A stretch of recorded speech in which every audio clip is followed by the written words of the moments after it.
नमस्कार, कृति समाचारमा स्वागत छ। म शान्ता दाहाल। समाचार सुरु गरौँ मुख्य खबरबाट।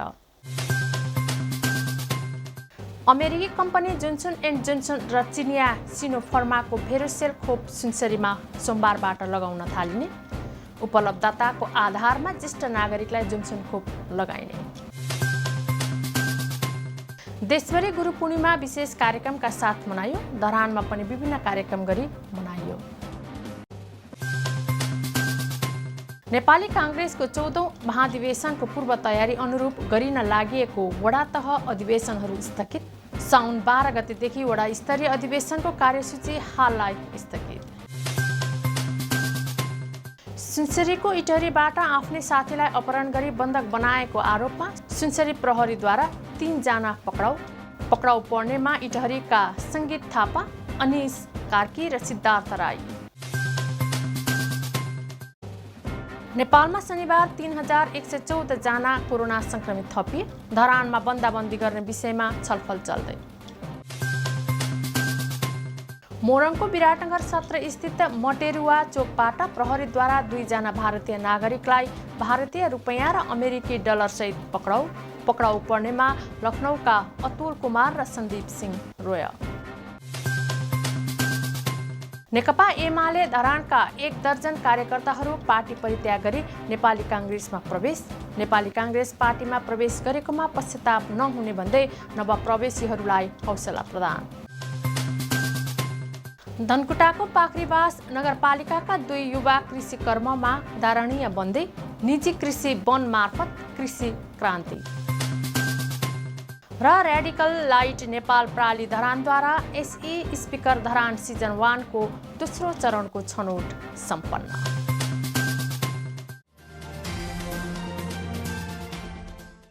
अब समाचार विस्तारमा। अमेरिकी कम्पनी जोन्सन एन्ड जोन्सन र चिनिया सिनोफार्माको भेरोसेल खोप सुनसरीमा सोमबारबाट लगाउन थालिने भएको छ। जिल्ला प्रशासन कार्यालय सुनसरीमा बसेको बैठक पश्चात दिएको जानकारी अनुसार जिल्लाका सबै स्थानीय तहमा सोमबारबाट खोप लगाउन लागेको हो। जोन्सन खोप एउटा मात्रै लगाए पुग्ने बताइएको छ। उक्त खोप 50 देखि माथि उमेर समूहलाई दिने जिल्ला प्रशासन कार्यालयका प्रमुख जिल्ला अधिकारी उमेश कुमार ढकालले बताउनुभयो। स्वास्थ्य सेवा विभागको मिति 2078 असार 28 गतेको पत्रानुसार उपलब्धताका आधारमा खोप लगाउने निर्णय गरिएको उहाँले बताउनुभयो। विगतमा तोकिएको क्षेत्रबाटै खोप लगाइने भएको छ। जोन्सन र भेरोसेल खोप लगाउन सुनसरीमा 69 वटा खोप केन्द्र तोकिएको छ।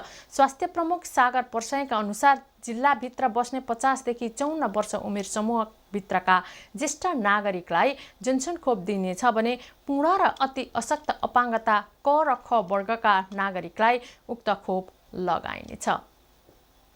देशभरि गुरु पूर्णिमा विशेष कार्यक्रमका साथ मनाइएको छ। असार शुक्ल पूर्णिमाका दिन गुरु पूर्णिमा मनाउने चलन छ। गायत्री मन्त्र, दीक्षा, वेद मन्त्र सुनाउने र शिक्षा दिने गुरुजनप्रति सम्मान भाव प्रकट गर्दै गुरु पूर्णिमा मनाउने चलन रहेको छ। गुरुको अर्थ अन्धकार र रु भन्नाले प्रकाश भन्ने अर्थ बुझिन्छ।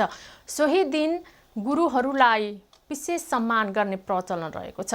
इटहरीको जनता बहुमुखी क्याम्पसले पूर्वका भाषा शास्त्रीका रूपमा चिनिनुभएका धरानका प्राध्यापक डाक्टर टङ्कप्रसाद न्यौपानेलाई विशेष सम्मान गरेको छ। हरेक वर्षको गुरु पूर्णिमाको अवसर पारेर डाक्टर न्यौपानेलाई सम्मान गरिने गरिएको छ। यस वर्ष पनि सम्मानित गरिएको हो। यसैगरी अलङ्कार म्युजिक एकाडेमी धरानमा पनि सङ्गीत सिक्ने विद्यार्थीहरूले गुरु विनोद प्रियदर्शी राईलाई विशेष सम्मान गरेका छन्। त्यस्तै सुनसरी जिल्ला बक्सिङ सङ्घले पनि आफ्ना प्रशिक्षक गुरु तथा समाजसेवीलाई सम्मानित गरेको अध्यक्ष विकास कुमार गुबाजुले जानकारी दिनुभयो। उहाँका अनुसार धरान रङ्गशालामा एक कार्यक्रम गर्दै गुरुहरूलाई सम्मानित गरिएको थियो। नेपाली कांग्रेसको 14औं महाधिवेशनको पूर्व तयारी अनुरूप गरिन लागेको वडा तहको अधिवेशनहरू स्थगित गरिएको छ। साउन 12 गतेदेखि वडा स्तरीय अधिवेशन गर्ने कार्यसूची रहेको भए पनि शनिबार बसेको पदाधिकारीको बैठकले स्थगित गरेको हो। कांग्रेस प्रवक्ता विश्वप्रकाश शर्माका अनुसार कोरोना महामारीका कारण कतिपय जिल्लामा तयारी नपुगेको र केन्द्रीय क्रियाशील छानबिन समितिले साउन 12 गते बिहान नै प्रतिवेदन पेश गर्न लागिएकाले पनि वडा अधिवेशन स्थगित गरिएको छ। छानबिन समिति संयोजक रमेश लेखकले प्रतिवेदन पेश गरेपछि मात्रै अधिवेशनको टुङ्गो लाग्ने बताउनुभयो। काङ्ग्रेसले भदौ 16 गते महाधिवेशनको मिति तोकेको छ। उक्त मितिलाई प्रभावित नहुने गरी मिति तय गरिने प्रवक्ता शर्माले बताउनुभयो। सुनसरीको इटरीबाट आफ्नै साथीलाई अपहरण गरी बन्धक बनाएको आरोपमा सुनसरी प्रहरीले 3 जनालाई पक्राउ गरेको छ। जिल्ला प्रहरी कार्यालय सुनसरीका प्रमुख एसपी सञ्जय सिंह थापाका अनुसार इटहरी उपमहानगरपालिका 7बाट 27 वर्षीय सङ्गीत थापा, 19 वर्षीय अनिस कार्की र 8 नम्बर वडाका 23 वर्षीय सिद्धार्थ राईलाई नियन्त्रणमा लिएको हो। उनीहरूले आफ्नै साथी इटरी 4 का 22 वर्षीय निर्मल श्रेष्ठलाई अपहरण गरेको आरोप लागेको छ। उनीहरूलाई शुक्रबार प्रहरीले पक्राउ गरेको हो। श्रेष्ठलाई बिहिबार दिउँसोतिर इटरी 9 भोजपुरे होटलमा जबरजस्ती उठाएर लगेको आरोप लागेको छ। इटरी 8 को फुलबारी टोलको प्लटिङमा लगेर कुटपिट गरिरहेको सूचनाका आधारमा प्रहरी टोली घटनास्थलमा पुगेको थियो। पीडितले आफूलाई सङ्गीत थापाको घरको कोठामा रातभर राखेको बताएका छन्। पक्राउ परेका 3 जनालाई अपहरण तथा शरीर बन्धक मुद्दामा अदालतबाट थुनामा राख्न अनुमति लिएको थापाले बताउनुभयो। कृति समाचारमा अब विज्ञापन।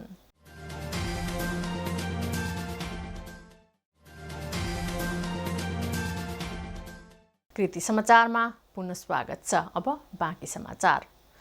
नेपालमा शनिबार 3114 जना कोरोना संक्रमित थपिएका छन्। स्वास्थ्य तथा जनसङ्ख्या मन्त्रालयका अनुसार पछिल्लो 24 घण्टामा 10,625 नमुना परीक्षण गरिएको थियो। त्यस्तै 16 जनाको संक्रमणका कारण मृत्यु भएको मन्त्रालयले जनाएको छ। पछिल्लो 24 घण्टामा 2197 जना कोरोनाबाट मुक्त भएका छन्। धरानमा कोरोना संक्रमण बढ्दै गएपछि शुक्रबार भिडभाड तथा बजार क्षेत्रको अनुगमन गर्ने क्रममा गरिएको कन्ट्र्याक्ट ट्रेसिङका क्रममा 3 जनामा कोरोना देखिएको छ। धरानमा पुनः लकडाउन गर्नुपर्ने माग भइरहेपछि अनुगमन गरी कन्ट्र्याक्ट ट्रेसिङ गरिएको हो। त्यसक्रममा भानुचोकको सब्जी मण्डी, देशी लाइन र भौडी क्षेत्रमा परीक्षण गरिएको थियो। 71 जनाको एन्टिजेन परीक्षण गर्दा 3 जनामा कोरोना देखिएको धरान उपमहानगरपालिकाका स्वास्थ्य महाशाखाका प्रमुख उमेश मेहताले जानकारी दिनुभयो। विशेष गरी बढी भिडभाड हुने क्षेत्रलाई लक्षित गर्दै परीक्षण गरिएको थियो। रिपोर्ट पोजिटिभ आएका व्यक्तिहरूलाई घरमा आइसोलेसनमा सुरक्षित तरिकाले बस्न र कुनै समस्या भए सम्पर्क गर्न आग्रह गरिएको मेहताले बताउनुभयो। मोरङको विराटनगर सत्र स्थित मटेरुवा चोकबाट प्रहरीले 2 जना भारतीय नागरिकलाई भारतीय रुपैयाँ र अमेरिकी डलर सहित पक्राउ गरेको छ। उत्तर प्रदेश स्थित लखनऊका 34 वर्षीय अतुल कुमार र 35 वर्षीय सन्दीप सिंह रोयको साथबाट केही भारतीय रुपैयाँ र अमेरिकी डलर बरामद गरिएको हो। उनीहरूको साथबाट 2,08,500 रुपैयाँ भारतीय मुद्रा र 2,01,14 अमेरिकी डलर बरामद गरेको मोरङ प्रहरीले जनाएको छ। पक्राउ परेका 2 जनालाई नियन्त्रणमा लिएर प्रहरीले थप अनुसन्धानका लागि आन्तरिक राजस्व कार्यालय इटहरी पठाएको मोरङ प्रहरीले जनाएको छ। त्यस्तै विराटनगरबाट मोरङको लेटाङ नगरपालिका 6 का 22 वर्षीय रमेश पाँचकोटीलाई लागु औषध सहित प्रहरीले पक्राउ गरेको छ।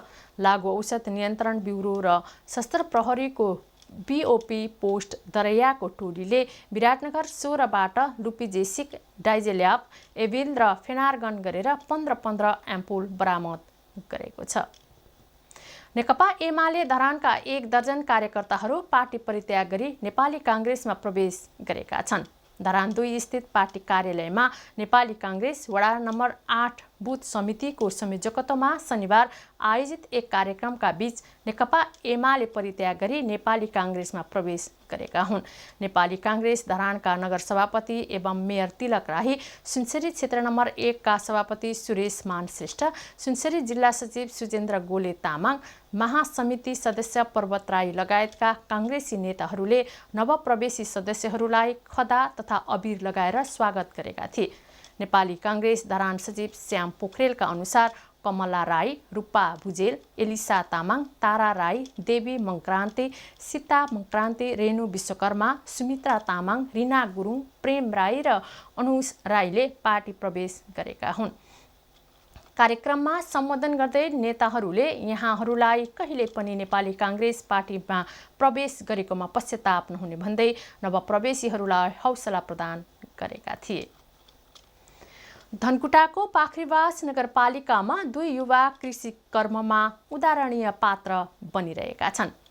पाखरीवास नगरपालिका 1 तल्लो सान्नेमा स्थानीय नवीन दाहाल र तिलक कार्की छिन्ताङ देवी कृषि फर्म सञ्चालन गरेर अहिले गाउँघरमा उदाहरणीय बनिरहेका छन्। 100 रोपनी क्षेत्रफलमा दर्जनौं प्रजातिका 100 वनस्पति लगाएर नमुना वन बनाइरहेका छन्। मलेसियन सखुवा, टिक, पाउलिनिया, रुद्राक्ष र हजारौं कफीको बिरुवा लगाएको फर्मका सञ्चालक तिलक कार्कीले बताउनुभयो। टिक, मलेसियन सखुवा, पाउलिनिया, रुद्राक्ष अनि हामीले यहाँ बीचमा सबै कफी लगाएको छौँ। करिब कफी 15-16 हजार बिरुवा कफी लगाएको छ। अनि त्यसमा 2 वर्ष अगाडिदेखि चाहिँ अरू पनि जस्तै अगरुडको बिरुवाहरू हामीले 200 लगाएको छ, अनि एभोगार्ड लगाएको छ। अनि त्यसरी हामीले यो 100 रोपनी जग्गा चाहिँ यसरी हामीले युटिलाइज गरेका छौँ। करिब 1 करोड रुपैयाँ लगानीमा सुरु गरेको फर्ममा हालसम्म करिब 2.5 करोड लगानी भइसकेको छ। सो ठाउँबाट 10 वर्षमा एकमुष्ट 7 अर्ब र वार्षिक 4 करोड आम्दानी हुने अपेक्षा छ। तर यो फर्ममा हालसम्म 1 रुपैयाँ अनुदान र ऋण नपाएको फर्मका सञ्चालक नवीन दाहालले बताउनुभयो। अहिलेसम्म कृषि अनुदानको नाममा हामीले 1 रुपैयाँ पैसा पनि ल्याएको छैनौँ। कृषि ऋणको विषयमा नै अहिलेसम्म हामीले 1 रुपैयाँ पैसा ल्याएको छैनौँ। अब यो हामी जस्तो सानोतिनो किसान अनि खेती गर्ने मान्छेले यो पाउने होइन रहेछ। यो अलिक टाइ लाउने ठुलाबडाले जसले कमिसन दिन्छ उसले मात्रै पाउने खालको जस्तो महसुस भयो हामीलाई। दाहाल र कार्कीले पाखरीवास नगरपालिकाभित्र करिब 500 रोपनीमा फर्मलाई विस्तार गरी कफी खेतीसँगै ह्याचरीदेखि अस्ट्रिच चर्की पालनका साथै विश्वको महँगो प्रजातिको बिरुवा अगारोको खेती गर्ने योजना बनाउनु भएको छ। यता पाखरीवास नगरपालिकाले भने यस्तो फर्मलाई छुट्टै नीति बनाएर सहयोग गर्ने योजना बनाएको नगर प्रमुख वृषबहादुर राईले जानकारी दिनुभयो। फर्मसम्मको पहुँच मार्ग सडक बनाउन हामीले यो फर्मलाई गत साल केही रकम उपलब्ध गराएका छौँ। हामी यस्तो खालको फर्महरूलाई विशेष गरेर कफीमा लगानी गर्नु खोज्ने व्यावसायिक बन्ने साथीहरूलाई यो खालको नीति बनाएर हामी अगाडि जानेछौँ। पछिल्लो समय नेपालमा कृषि एउटा अपहेलित पेसा बनेको छ। हरेक पेसामा रहेका मानिसले गर्वका साथ आफ्नो पेसा भन्ने गरे पनि कृषि कर्म गर्नेले म किसान हुँ, मेरो पेसा कृषि हो भन्न तयार नभएको अवस्थामा दाहाल र कार्की कृषि कर्ममा लागेर कतिलो उदाहरण बन्नु भएको छ। माध्यमिक शिक्षा परीक्षा दिएर बसेका विद्यार्थीहरूलाई लक्षित गर्दै रेडिकल लाइट नेपाल प्राली धरानले एसईई स्पिकर धरान सिजन 1 को दोस्रो चरणको छनौट हिजो सम्पन्न गरेको छ। शनिबार धरानमा सम्पन्न प्रतियोगितामा उत्कृष्ट 5 छनौट गरिएको हो। प्रालीका प्रबन्ध निर्देशक हिमाल कार्कीका अनुसार पहिलो चरणबाट छनौट भएका 15 जना बीच प्रतिस्पर्धा गरिएको थियो। प्रतियोगितामा धरानभरिका 13 वटा निजी तथा सामुदायिक विद्यालयका 20 जना प्रतिस्पर्धीले पहिलो चरणमा सहभागी बनेका थिए। प्रतियोगिता विजेताले नगद 8,000 रुपैयाँ सहित +2 अध्ययनका लागि पूर्ण छात्रवृत्ति पाउने छन् भने फर्स्ट रनरअपले 5,000 र 50% छुटमा +2 अध्ययन र सेकेन्ड रनरअपले 3,000 रुपैयाँ सहित 25% छुटमा +2 पढ्न पाउनेछन्। त्यस्तै व्यक्तिगततर्फ बेस्ट पब्लिक चोइस, बेस्ट डिसिप्लिनको उपाधि दिइनेछ। उनीहरूलाई पनि छात्रवृत्ति दिइने तीर्थ कार्कीले जानकारी दिनुभयो। झापा बिर्तामोडकी नवगायिका निर्जला परसाईले मायाले गोच्छ काँडा बनी बोलको आधुनिक गीत सार्वजनिक गर्नुभएको छ। लक्ष्मी उप्रेतीको शब्द, मणि बर्देवाको सङ्गीत र विषम आचार्यको सङ्गीत संयोजनमा निर्माण गरिएको गीत बिर्तामोडको सरगम डिजिटल रेकर्डिङ स्टुडियोमा रेकर्ड गरिएको छ। कुना मिडियाको प्रस्तुति तथा दिपेन बेटवालको निर्देशन रहेको म्युजिक भिडियोमा मल्लिका कौशिक र मन्जिल जङ कटवालले अभिनय गरेका छन्। युवा युवतीको अदृश्य प्रेम तथा युवाको हौसलाका कारण सफल बन्न सकेकी युवतीको कथा देखाइएको छ।